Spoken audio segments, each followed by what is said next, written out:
กราบเรียนและเจริญพรท่านคณะกรรมการที่พิจารณากรอบการวิจัยปวนนะครับประจำปีงบประมาณ2570ซึ่งวันนี้กับผมพระครูปรัฐวีขายมณีซึ่งเป็นหัวหน้าโครงการนะครับได้จะมานำเสนอในส่วนของหัวข้อวิจัยในเรื่องของนวัตกรรมการเสริมสร้างพลเมืองเชิงพุทธเพื่อป้องกันการคุกคามทางไซเบอร์สำหรับคนทุกช่วงวัยนะครับในภาคตะวันออกเฉียงเหนือตอนกลางนะครับซึ่งก็ใช้งบประมาณในการทำวิจัยครั้งนี้คือ1,32,300 บาทระยะเวลา1ปีนะครับในส่วนตรงนี้ซึ่ง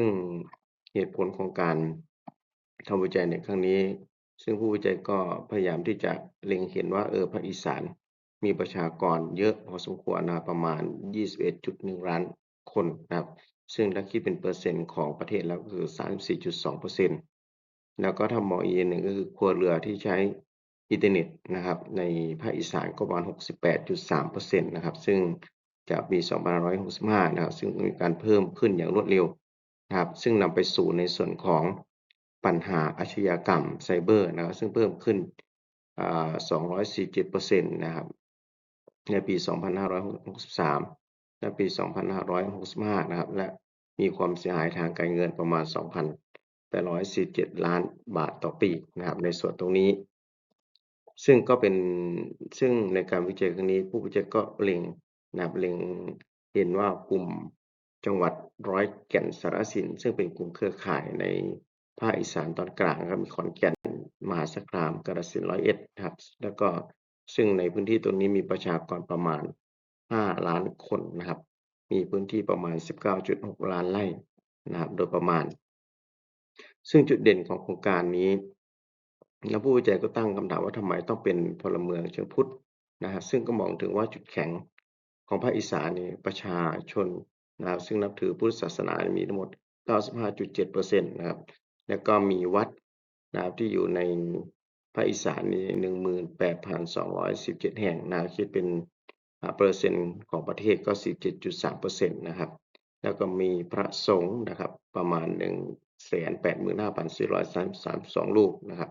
คิดเป็นเปอร์เซ็นต์ของประเทศก็62.1%นต์นะครับซึ่งในการวิจัยครั้งนี้ก็มีการบูรณาการนะครับหลักธรรมทางพุทธศาสนา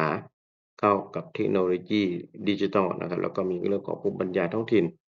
นะแล้วก็มีความรู้สมัยใหม่เข้าไปด้วยแล้วก็นำไปสู่ในเรื่องของความยั่งยืนนะครับโดยมองถึงเรื่องของ รากฐานความเชื่อทางพุทธศาสนานะครับที่มีอยู่แล้วนะครับในตรงนี้ซึ่งก็นำไปสู่ในเรื่องของกรอบแนวคิดหลักที่ได้มีการนำหลักธรรมนะครับ4ประการสำหรับโลกดิจิทัลนะครับตรงนี้ซึ่งผู้วิจัยก็ได้มีการสังเคราะห์วิเคราะห์ออกมาโดยเฉพาะหลักธรรมที่นำมาประยุกต์นะก็มีหลักฮิริและโอตตัปปะซึ่งหลักนี้ก็จะเป็นการสร้างรากฐานจริยธรรมในเรื่องของพฤติกรรมเพื่อให้เกิดความละอายต่อการ กระทำความชั่วนะครับในโลกออนไลน์ด้วยแล้วก็ในหลักที่2คือหลักสติปัฏฐาน4นะคือการมีสติในการใช้เทคโนโลยีนะครับซึ่งนำไปสู่ในเรื่องของการปรับพฤติกรรมในการรู้เท่าทันข้อมูลข้อเท็จจริงนะตัวนี้แล้วก็หลักอิทธิบาท4นะก็มองถึงเรื่องความเพียรนะในการอัปเดตความรู้นะครับโยงไปถึงเรื่องของพฤติกรรมที่ต้องใช้ปัญญาวิเคราะห์ข้อมูลด้วยนะครับตรงนี้ และก็หลักสุดท้ายคือเรื่องพรหมวิหาร4นะครับที่มองเรื่องของเมตตากรุณาในโลกออนไลน์ที่มองเลยพฤติกรรมที่ไม่ทำร้ายผู้อื่นด้วยคำพูดนะครับตรงนี้ซึ่งก็นำไปสู่ในเรื่องของวัตถุประสงค์นะครับของการวิจัยนะก็คือ1แหละเพื่อศึกษาสภาพปัญหาคุกคามทางไซเบอร์ในกลุ่มคนต่างช่วงวัยในภาคตะวันออกเฉียงเหนือ2เพื่อพัฒนารูปแบบนวัตกรรมการเสริมสร้างพลเมืองเชิงพุทธเพื่อป้องกันการคุกคาม ทางไซเบอร์สำหรับคนทุกช่วงวัยนะครับในภาคตะวันออกเฉียงเหนือแล้วก็3เพื่อถ่ายทอดนวัตกรรม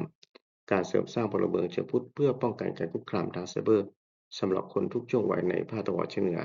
และก็ข้อที่4คือเพื่อประเมินนวัตกรรมการเสริมสร้างพลเมืองเชิงพุทธเพื่อป้องกันการคุกคามทางไซเบอร์สำหรับคนทุกช่วงวัยในภาคตะวันออกเฉียงเหนือนะครับตรงนี้ก็นำไปสู่ในส่วนของการวิจัยนะครับโดย การวิจัยครั้งนี้ก็เป็นการวิจัยที่เป็นแบบเขาเรียกว่าแบบ Mixed Method นะครับ Research คือเป็นการวิจัยแบบประสานวิธี ซึ่งกลุ่มตัวอย่างประมาณ400คนนะครับที่เป็นเชิงปริมาณแล้วก็ผู้ให้ข้อมูลหลักนะครับ40คนครอบคลุมทั้งเด็กเยาวชนแล้วก็วัยทำงานแล้วก็ผู้สูงอายุนะครับตรงนี้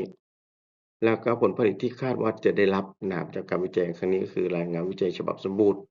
ข้อมูลเชิงลึกเกี่ยวกับปัญหาไซเบอร์ในภาคอีสานแล้วก็ต้นแบบนวัตกรรมพลเมืองเชิงพุทธมองในเรื่องของการได้หลักสูตรบ้างแอปพลิเคชันต่างๆบ้างแล้วก็โมเดลแล้วก็เครื่องมือนะครับตรงนี้คู่มือและสื่อการเรียนการ คู่มือและสื่อการเรียนรู้นะครับแล้วก็มีเอกสารการสื่อดิจิทัลสำหรับทุกช่วงวัยนะครับการฝึกอบรมเชิงปฏิบัติการก็ให้ครูผู้นำชุมชนพระสงฆ์เยาวชนนะครับที่เป็นผู้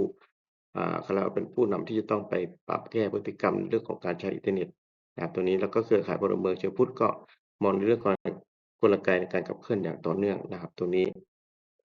ในส่วนของผลกระทบที่คาดหวังนะครับก็คือมองในเรื่องของผลกระทบเชิง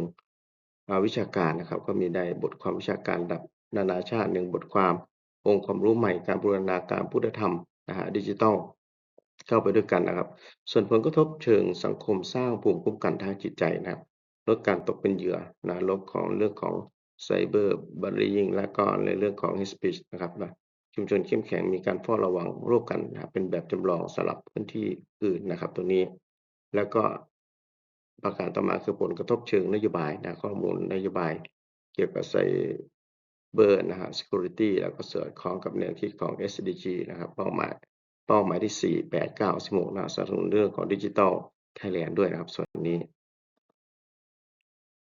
แล้วก็ในส่วนของความพร้อมและจุดเด่นของงานวิจัยก็คือมองว่าความพร้อมของทีมสหวิชาชีพต่างๆก็มีทั้งเรื่องพุทธศาสตร์บ้างสังคมศาสตร์บ้างเทคโนโลยีที่มีประสบการณ์ในการวิจัยในพื้นที่จริงเครือข่ายความร่วมมือนะครับที่มีความเข้มแข็งแล้วก็มองในเรื่องของหน่วยงานที่สนับสนุนก็มีมหาวิทยาลัยมหาวิทยาลัยวิทยาศาสตร์แล้วก็เป็นหน่วยงานหลักนะครับที่เป็นหน่วยงานสนับสนุนแล้วก็มีหน่วยงาน จังหวัด4จังหวัดแล้วก็มีกองบังคับการตำรวจไซเบอร์ภาค3ที่จะเข้ามามีส่วนร่วมในเรื่องของการทำวิจัยในครั้งนี้นะครับพื้นที่นำร่องที่เหมาะสมในภาคอีสานตอนกลางนะครับที่มี GDP สูงนะครับสุดก็คือมี 23.7%ใช้ดิจิทัลสูงแล้วก็ธนาคารดิจิทัลถึง72.4%แล้วก็ปัญหาไซเบอร์สูงถึง8,734เหตุการณ์นะครับที่เกิดขึ้นต่อปี ก็ถือว่าเป็นสิ่งที่น่าวิตกกังวลพอสมควรนะครับซึ่งเป็นที่มาของการศึกษาด้วยส่วนหนึ่งนะครับงบประมาณที่ใช้จ่ายแล้วก็ระยะเวลานะครับงบประมาณก็ที่พูดมาในเบื้องต้นคือ1,32,300 บาทนะครับก็มีค่าจ้างนะครับ60,000บาทนะครับคิดเป็นเปอร์เซ็นต์6%นะครับ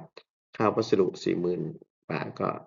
คิดเป็นเปอร์เซ็นต์ก็4%แล้วก็ค่าใช้สอยนะครับถึง932,300 บาทก็คิดเป็นภาพรวมหมด90%นะครับซึ่งก็มีจุดไฮไลต์คือไฮไลต์ไว้ที่การอบรม4จังหวัดก็คือขอนแก่นมหาสารคาม101แล้วก็กาฬสินธุ์นะครับในส่วนหนึ่งแล้วก็มองในเรื่องของการใช้แอปพลิเคชันแล้วก็แพลตฟอร์มดิจิทัลนะครับแล้วก็มีในเรื่องส่วนของค่าตีพิมพ์บทความนานาชาติด้วยนะครับระยะเวลาในการดำเนินงานก็1ปีนะครับตรงนี้ แล้วก็ประเด็นสุดท้ายคือเรื่องของการสรุปและข้อเสนอนะครับตรงนี้คือทำไมควรสนับสนุนโครงการนี้นะครับก็ในส่วนของผู้เสนอในส่วนของการขอทุนวิจัยก็คือ1ละมองในเรื่องของการเร่งด่วนภัยไซเบอร์ที่เพิ่มขึ้นต่อเนื่องนะครับแล้วก็มองถึงความยั่งยืนนะครับที่ตั้งอยู่บนรากฐานวัฒนธรรมท้องถิ่นแล้วก็มองในเรื่องการบูรณาการนะครับประสาน3ศาสตร์พุทธสังคมเทคโนโลยีที่จะมาประสานกันในเรื่องของการที่จะทำยังไงให้ป้องกัน สิ่งที่เกิดขึ้นในอนาคตได้นะครับแล้วก็มีการขยายผลต่างๆไปเป็นต้นแบบระดับชาติและนานาชาตินะและก็มองถึงการครอบคลุมถึงช่วงวัยทุกภาคส่วนด้วยนะครับตัวนี้ก็ทางผู้วิจัยก็มองว่าการสร้างพลเมืองดิจิทัลที่มีสติมีเมตตาป้องกันภัยไซเบอร์ด้วยหลักธรรมนะขอกราบเรียนไปในและขอเจริญพร